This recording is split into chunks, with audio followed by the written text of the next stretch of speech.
Masih kita tuh nama ni kita. Messi kita kan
waheshimu baba yako na mama yako.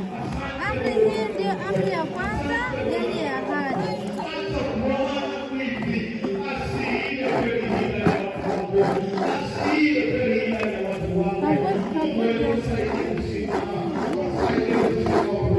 Inasema, yenye watoto watiini wazazi wenu katika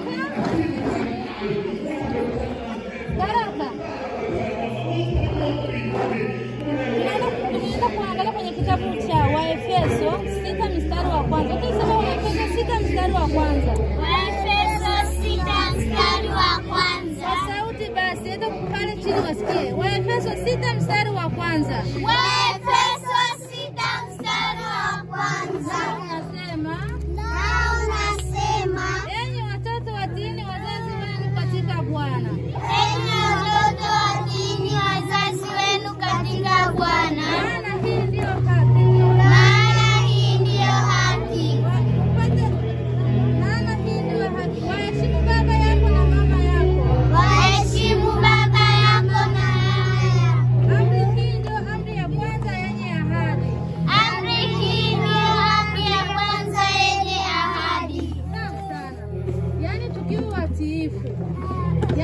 Tukiwa watiifu kwa wazazi wetu, kwa mtu yoyote yule.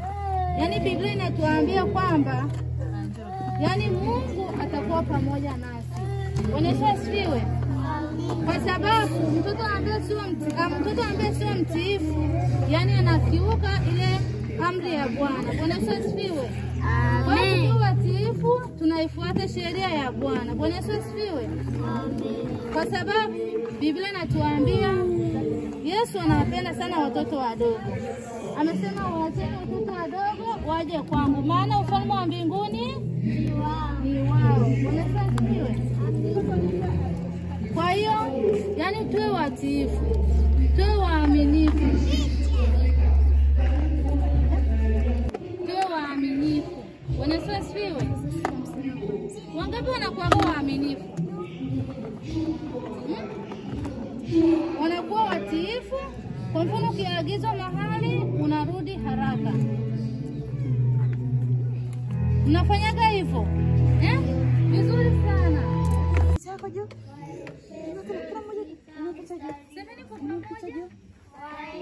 Sasa naomba uniambie, kwenye picha yako kuna mnyama gani? Kila mmoja asome picha yake. Kila mmoja asome picha yake. Haya, tunaanza na wewe, nitajie. Ngamia. Huyu hapa ni ngamia. Vizuri.